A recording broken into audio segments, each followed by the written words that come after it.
Estamos de volta com Conexões, que hoje debate as manifestações populares no Brasil. E estão aqui no estúdio o professor Flávio Sofiati, que é da Faculdade de Ciências Sociais, professor Luiz Signates, que é da Faculdade de Comunicação, e também professor Pedro Célio, da Faculdade de Ciências Sociais também. Então, no nosso último bloco, primeira pergunta vai para o professor Signates. Professor, qual que é o papel da mídia em toda essa manifestação, não só da mídia, televisão, rádio, mas também das redes sociais? Olha, a questão da mídia é uma questão muito interessante e a gente não falou nos blocos anteriores sobre isso e ela é muito interessante. Essas manifestações, elas se voltaram contra esses partidos, associações, o sistema representativo de uma maneira geral, mas elas se manifestaram também contra a mídia. E isso é muito interessante. Aí, contra a mídia de uma maneira geral, a mídia tradicional, personalizada sobretudo pela Rede Globo de televisão. Nós tivemos repórteres sendo atingidos, né? Hostilizados, carros de transporte de repórteres sendo depredados. E isso é muito interessante por um ponto de vista específico. Aparentemente, a nossa mídia, a sociedade não sente que a mídia também represente em termos de informação e de imagem aquilo que a sociedade espera dela. Eu tenho interpretado isso da seguinte maneira. É fundamental que a mídia brasileira se repense como instituição, que ela se repense. E repense, sobretudo, a relação dela com o Estado. No país inteiro, em Goiás, isso é típico, isso é específico, há um grau muito forte de dependência de jornais, rádios e televisões das verbas estatais. E para conseguir essas verbas, os jornais, emissoras de rádio e televisão, em geral, vendem o próprio editorial, vendem o próprio jornalismo, vendem a própria opinião.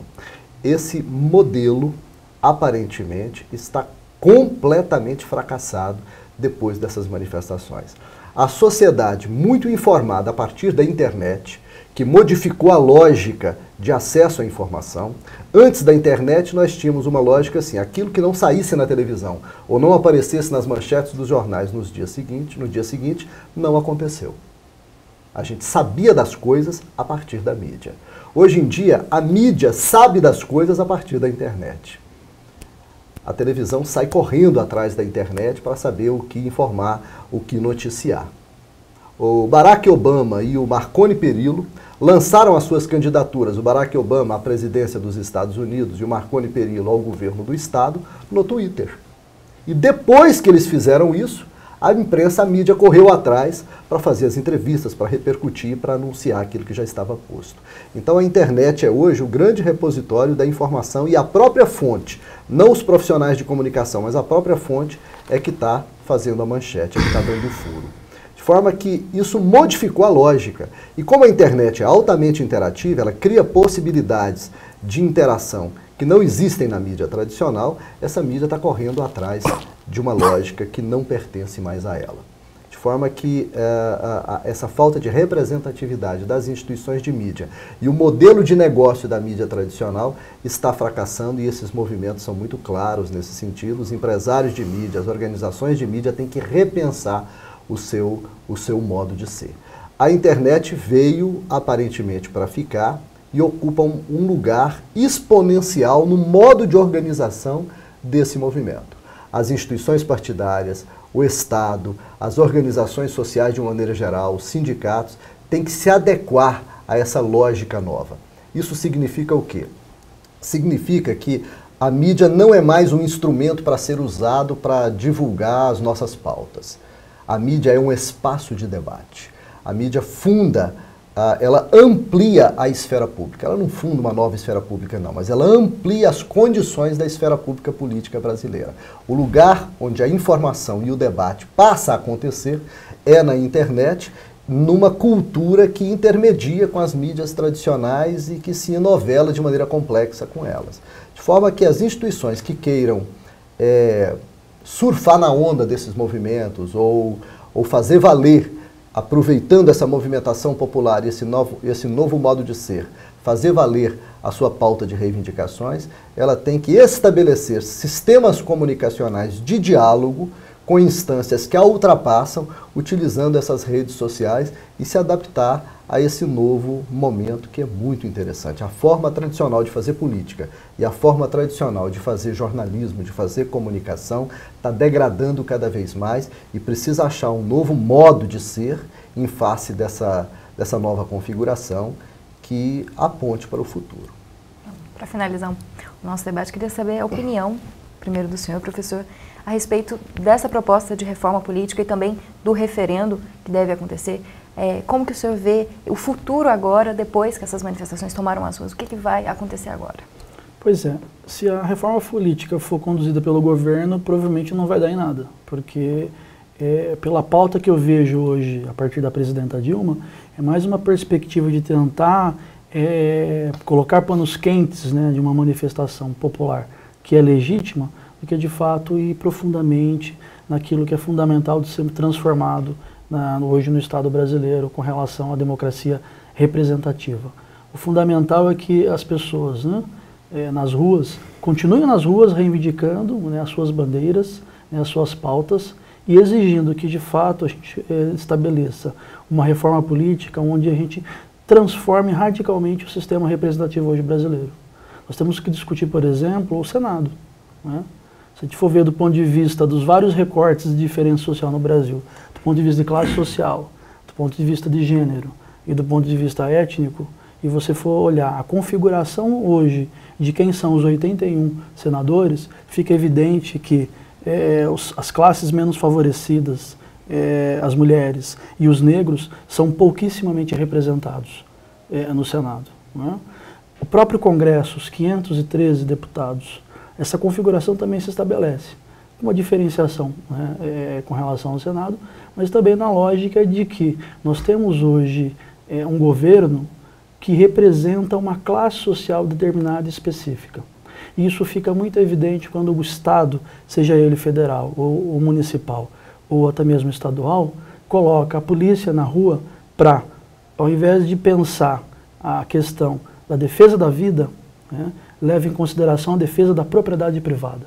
O discurso da Polícia Federal hoje da Polícia Militar, desculpa, temos que manter a ordem. E, na verdade, dentro de uma lógica democrática evidente e radical, deveria ser, temos que manter a vida. Né? E manter a ordem no discurso hoje da Polícia Militar significa defender a propriedade privada. E o fundamental hoje para a polícia e para o Estado é defender a vida, e é isso que essa juventude, que esses grupos que se articulam por meio das redes virtuais querem. Querem ser integrados, querem ser incluídos. Do ponto de vista da educação, da saúde, do ponto de vista do transporte. Né? A principal pauta desse período agora da Copa das Confederações, além da própria Copa das Confederações e dos investimentos, foi esse. O aumento do ônibus acabou sendo o estopim que levou a juventude às ruas e junto com elas outros grupos, outras movimentações da sociedade civil com as suas bandeiras. Então é fundamental que a gente leve em consideração isso. Nós temos que continuar nas ruas, né? Temos que ajudar essa nova geração a pensar de fato mecanismos que garantam que a reforma política se estabeleça da maneira que precisa estabelecer. Não pode ser apenas, né, um jogo de cartas marcadas para manter as coisas como estão. Bom, professor, qual é a sua opinião? Bom, vamos aproveitar, eu acho que a gente está encerrando pelo menos esse instante aqui do debate, talvez algumas coisas que eu pudesse, na forma mais pontual, sintetizar, e com todo respeito, sínteses minhas, eu não quero dar a última palavra em pensamento de ninguém, não é nada disso não. Né? Bom, eu tenho a impressão que nessas manifestações, movimentos de direita estiveram muito presentes, mas estão muito presentes, tentando surfar, como é mencionado aqui, né? O desvirtuamento das franjas mais radicais nos atos de violência numa determinada manifestação, que parte para quebrar o comércio, para invadir a Assembleia, para invadir o Itamaraty, né? Isso não está no espírito original dessas manifestações. E isso também não é gratuito ou espontâneo, do meu ponto de vista. Né? Isso significa essa luta para direcionar o movimento. É uma tentativa de alguns para fazer com que todos, a diversidade total, vá para esse rumo. Isso é muito perigoso. Isso tem que ser rechaçado. Felizmente, os eixos principais dessas manifestações conseguiram não ir nessa onda, conseguiram se diferenciar deixar de lado esse tipo de coisa. Principalmente por isso. Porque eu não estou aqui dizendo que manifestação para ser legítima tem que ser pacífica, não pode ser violenta. Longe de mim esse discurso, que eu acho ele cretino, né? Acho canalha esse discurso. Porém, no momento em que ele acontece nas manifestações, aqui, como tem acontecido no Brasil, a Assembleia Legislativa aqui de Goiás foi invadida e tudo mais, né? Isso tem um perfil de direita, fascista, de negação das instituições políticas e democráticas. Isso tem que ficar muito claro, porque há uma disputa de hegemonia desses movimentos. Há alguns que percebem que o movimento está um tanto sem rumo e querem dar esse rumo para ele. Querem dar esse rumo. Esse é o grande perigo no meu modo de ver. E eu acho que esses movimentos também, essas intencionalidades existiram nas manifestações e se agruparam também através da tecnologia das redes sociais. Também eles se comunicaram tweetando e facebookando por aí afora. Né? Mas, professor Pedro, não haveria grupos também de extrema esquerda que desejariam, às vezes... Claro, eu estou dizendo, é essa diversidade. Só que a gente falar da esquerda e generalizar... Não, esse pessoal da direita está disputando espaço aí também. E está tentando desmoralizar essas instituições. E tentando desmoralizar... Teria gente de extrema direita e de extrema esquerda trabalhando para o movimento se tornar mais violento. E eles não traduzem o espírito geral da indignação e da insatisfação generalizada no país. Segundo, essa insatisfação ela tem uma outra matriz, né? Ela localiza também a mídia como eixo de poder. As grandes corporações de mídia e de comunicação fazem parte do poder. Estão conluiadas, né, com as classes dominantes, com o Estado, com as mutretas, né, e com tudo aquilo que tem lógica com a própria política como área de resolução ou de sobrevivência ou de carreira para alguns grupos, ou de manutenção de poder de alguns grupos. Então, esse tipo de política é condenado. Eu acho como modelo, como padrão cultural da nossa herança republicana, elitizada, distante do povo, contra o povo, repressora do povo, né? Então, esse tipo de política está sendo renegado. Junto com ela, algumas instituições. Daí a necessidade de reformar essas instituições. Eu acho que dizer o governo do PT tentar pegar e dar o tom, o mote dessa reforma política, pode realmente condená-la na origem. Condená-la na origem. Ou será que o PT comete a ingenuidade, e eu jamais acreditaria nisso, né, de não perceber que ele também está sendo criticado, como o modelo petista de reproduzir o modelo tucano está sendo criticado. Está sendo criticado. É botar a raposa para tomar conta do galinheiro. Na pauta essa do... A própria ideia desse plebiscito já tem um pouco de manipulação para esvaziamento da tese da reforma política. Né? O professor Flávio deu um exemplo muito bom. O Senado, numa situação igual à brasileira, onde nós estamos falando muito aqui de diversidade, heterogeneidade de bandeiras, significa heterogeneidade de reivindicações, de reclames, de realidades sociais distintas. É a Câmara dos Deputados que representa isso. Para que existe um Senado na vida brasileira? Qual, se não a única intenção de conservação e manutenção dessa ordem, já antiga, que vem de antes? Não tem outra função. Não tem outra função lógica. Lógica. Os deputados podem debater isso e refletir a diversificação da vida nacional com muita legitimidade e construir suas maiorias, que eventualmente vai me agradar, outra hora não vai, né? E assim vai se fazendo a política. Então, eu tenho a impressão que o Brasil pode aproveitar a oportunidade, né, de tirar muitas lições e encaminhar as coisas para um rumo melhor a partir dessas manifestações.